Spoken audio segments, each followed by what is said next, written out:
Merci aussi de cette opportunité que vous me donnez de parler d'une scandaleuse affaire qui a touché mon livre Reine d'Afrique et héroïne de la diaspora noire. Parce que vous savez, quand on fait ce genre de travail, ce genre de recherche, pour nous, historiens africains, c'est une façon aussi de nous réapproprier notre histoire. Jusqu'à présent, notre histoire a surtout été écrite par des gens de l'extérieur qui nous ont colonisés et qui ont porté sur le continent, sur ces peuples, un regard biaisé, un regard particulier, dans le sens où ils ont voulu toujours hiérarchiser à la fois les hommes, les races, entre guillemets, les faits, et on nous faisait toujours apparaître comme des gens inférieurs. Donc nous, qui avons aujourd'hui les moyens d'aller dans les archives, de retrouver un certain nombre d'éléments et de reconstruire une histoire différente de celle de l'imagerie coloniale, je pense que ça doit gêner en quelque part des gens.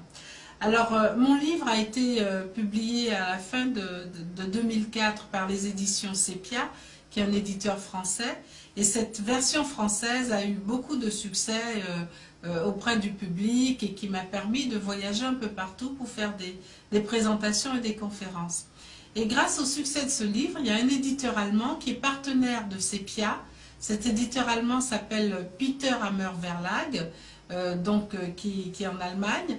Ils ont entendu parler du succès du livre et ils ont voulu avoir les droits pour traduire et diffuser le livre en Allemagne. Ce que mon éditeur a accepté, puisque c'est un de ses partenaires. Mais, donc moi j'ai été prévenue bien tardivement. Et puis un jour sur internet, je tombe sur des publicités qui annoncent la sortie de la traduction allemande de Reine d'Afrique. Donc personne ne m'avait consulté pendant toute cette période où, entre le moment où le contrat d'édition de traduction a été fait et la sortie du livre. Et sur les publicités, le livre était censé sortir 15 jours après. Donc je découvre et dans 15 jours, mon livre sort en allemand. Donc je suis étonnée, j'appelle mon éditeur, je dis mais je ne comprends pas. On annonce la sortie du livre. Or moi, dans mon contrat, j'avais demandé que quand une traduction doit être faite, il faut qu'on puisse contrôler la validité de cette traduction par rapport à l'original, parce que ça sort sous mon nom, et savoir s'il n'y a pas de problème. À ce moment-là, ils me répondent « Ah oui, je pensais qu'on vous avait informé, donc on va demander à l'éditeur allemand une copie. » Je reçois quelques jours plus tard une copie du manuscrit allemand, et c'était 3 jours avant la sortie prévue de ce manuscrit allemand.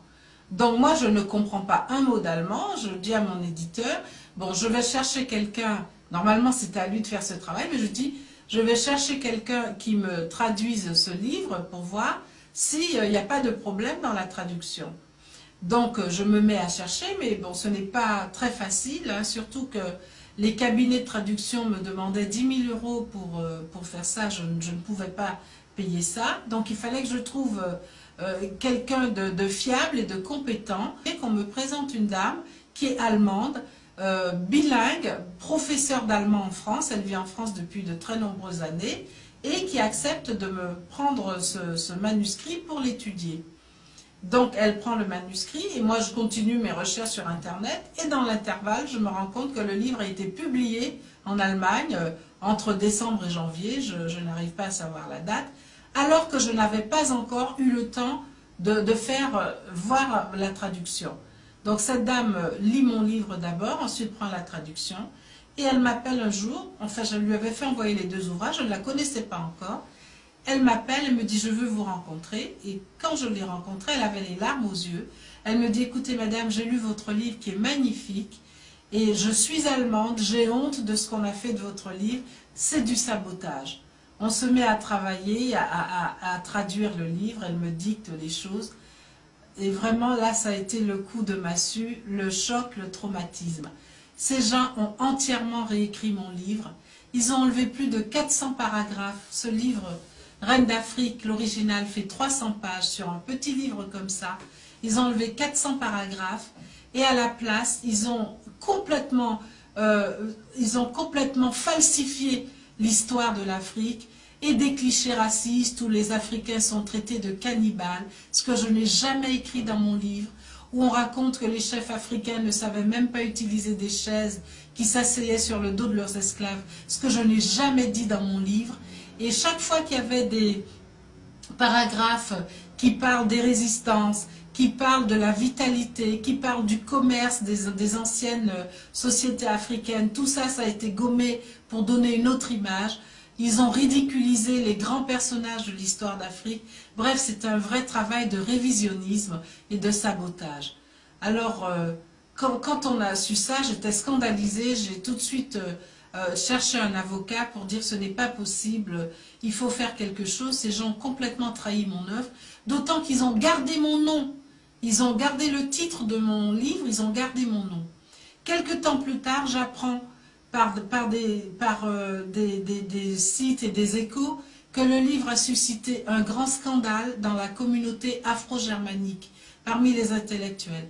Et dans le même temps qu'il se vend à tout va, qu'il marche avec beaucoup de succès, parce que beaucoup d'Allemands l'ont acheté. Il y a eu des émissions à la radio, à la télévision pour parler de ce livre. Donc les Allemands européens l'ont acheté et le trouvent bien parce que ça correspond aux clichés qu'ils ont sur les nègres, sur les peuples noirs. Et les Africains, tous les Afro-germaniques ont été scandalisés en se disant comment quelqu'un qui se prétend historien, qui se prétend en plus une intellectuelle noire, a pu écrire un livre aussi scandaleux pour dénigrer l'histoire de l'Afrique et ridiculiser les peuples noirs. Voilà l'histoire dans laquelle je me suis trouvée. Donc mon avocat, qui est un grand spécialiste des droits d'auteur et de la propriété intellectuelle, a pris l'affaire en main. Et systématiquement, on a été débouté par les tribunaux français. Les contrats d'édition prévoyaient que c'était un tribunal français choisi par mon éditeur qui devait traiter de l'affaire en cas de litige. La première audience où on demandait le retrait du livre allemand, ils ont dit qu'ils ne sont pas compétents, alors que les contrats disent que c'est eux qui sont compétents. Ils ont reconnu qu'il y avait effectivement un problème de contrefaçon, hein, puisque l'ouvrage n'était pas le même, mais ils ne sont pas compétents. Mon avocat est allé sur le fond, toujours au même tribunal de Créteil, qui n'ont même pas abordé la question qu'on leur posait, c'est-à-dire la contrefaçon et la responsabilité de mon éditeur. Ils m'ont débouté. Ensuite, on est allé en appel à la Cour d'appel de Paris. Le jour de l'audience, le président du tribunal regarde quelques textes de mon livre, parce qu'on avait fait une comparaison entre ce que j'ai écrit et voilà ce que disaient les Allemands. Il dit, mais ce n'est pas du tout la même chose, qu'il y a des distorsions, des contrefaçons. Et curieusement, dans le jugement qu'on reçoit, il n'y a aucune mention de ça. Ils occultent totalement la question de contrefaçon. Ils disent, puisque c'est l'histoire de l'Afrique, ça n'a pas d'importance qu'on écrit n'importe quoi. Et ils ont créé une jurisprudence discriminatoire pour dire que deux éditeurs, l'éditeur français et l'éditeur allemand, ne sont pas responsables, qu'ils pouvaient faire ce qu'ils voulaient. Alors que la loi française et la loi européenne protègent les auteurs en disant qu'on n'a pas le droit de changer un texte sans l'accord de l'auteur. Là, moi, je suis une auteure noire. Bon, ça n'a pas d'importance, donc ils peuvent faire ce qu'ils veulent avec notre travail. Voilà le combat que je mène aujourd'hui et qui m'a épuisée, qui m'a vraiment ruinée. Et je ne comprends pas que dans ce pays qui se prétend le pays des droits de l'homme, hein, qu'on puisse aujourd'hui prendre le travail de quelqu'un, d'un historien, d'un intellectuel, complètement le saboter, le piétiner, écrire n'importe quoi et trouver que c'est normal. Alors que ça aurait été un auteur européen, français, blanc, on aurait enlevé 3 mots, ça aurait suscité un tollé parmi tout le monde intellectuel ici. Je vous dis, aucun journal, aucun média français n'a accepté de parler de cette histoire. Seulement une journaliste pour un site internet a mené une enquête. Elle a été scandalisée de ce qu'elle a découvert.